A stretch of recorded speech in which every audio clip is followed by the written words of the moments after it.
Long ball number 3 here from Monday. Reports coming out that Ryan Reynolds and McConaughey, the celebrities behind the big purchase of Wrexham and the rise that they've provided to that team over in the UK.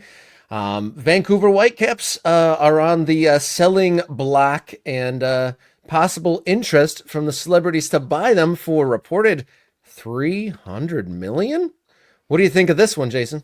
Yeah, this is okay. So I think some dots are being connected here that maybe aren't actually connected. But okay, first of all, when we heard that the Vancouver Whitecaps were being put up for sale by Greg Kerfoot and Steve Nash is involved in that group, and I'm missing a couple of other bigger names who are part of the ownership there in Vancouver, it only made sense that Ryan Reynolds would be connected to the potential purchase of the team, right? Mm-hmm. Right. So because he's got money, I mean, how many Ryan Reynolds podcast or YouTube or television commercials have you seen in the last week? Many. I was going to say, this is a whole separate game. Who is more overexposed, Patrick Mahomes, Rob Gronkowski, or Ryan Reynolds? Or Matthew McConaughey, who I might come back to because he was certainly all over the Super Bowl. Okay, so Ryan Reynolds has got a lot of money. Now, he's also got some personal things going on that I think are worth mentioning. There is a lawsuit against him for a lot of money. Now, he got pulled in because of what's going on with his wife, but there's a lawsuit against him for a lot of money, and I don't know how that's going to impact his ability to do things like invest in Wrexham or buy an MLS team. But over at The Mirror, they do have a story that says he's been linked. Now it's The Mirror. Don't come at me. We should have prefaced this whole story with Mirror reports. Which is why my skepticism level is high, because it's a Mirror story that I'm seeing this. And again, it's so easy to just go, football club for sale. Ryan Reynolds is from Vancouver. Oh, he owns Wrexham. Oh, he's going to buy Vancouver. Yeah, again, is that real? Is there any? It could be that somebody has made an approach. It could be that somebody representing Ryan Reynolds and Rob McElhenney have picked up a phone. It could be that, two people connected with the organizations had a conversation. It doesn't mean it's going to happen, right? It doesn't mean that it's going down.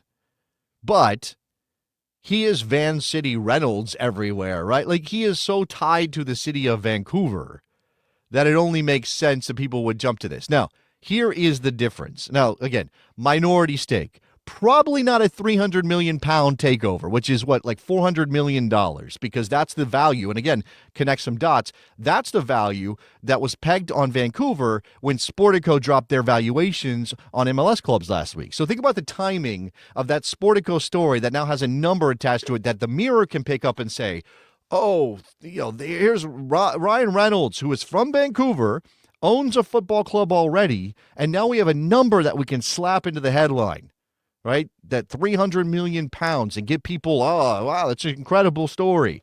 So this is what Urias is saying, and this is absolutely important.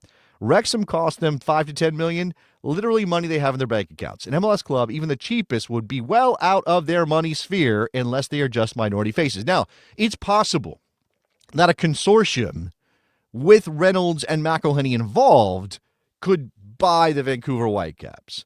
Would it be the same thing as them being the owners of Wrexham? No, not at all. Not even close. It would be like Steve Nash.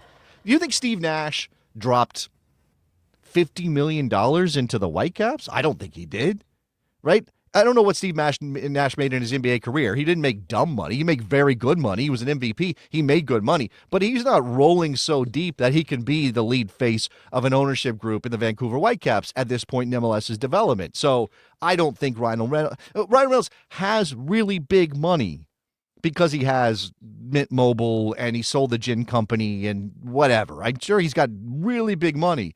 But that doesn't mean he has really big money that he's willing to commit to buying an MLS team.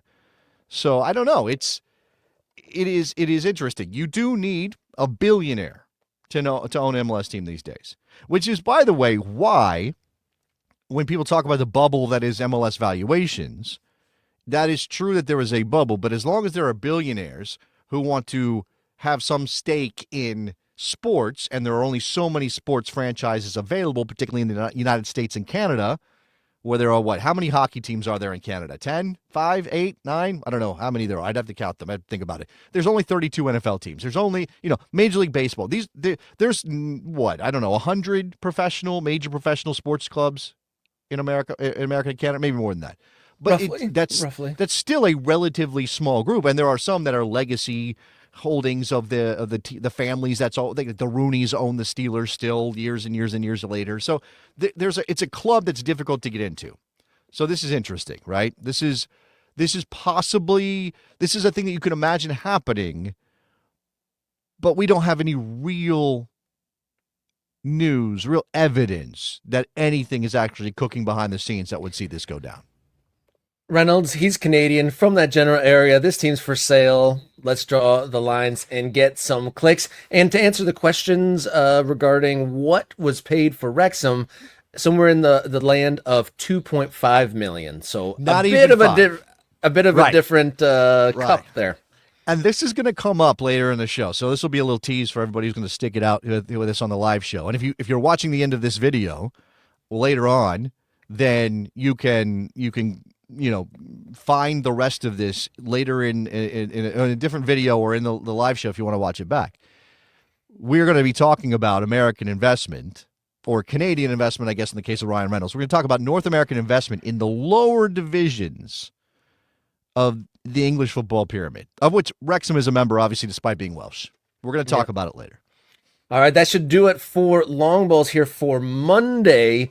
If you'd like to, help out the show, very easy way to do it. Click subscribe. We are on our way to 1,000 subscribers on YouTube, so be sure to click subscribe and be the very next to do it. And tell your friends and family members or anyone you get into a soccer conversation with that Morning Kick Around is the best place to go for the American soccer conversation.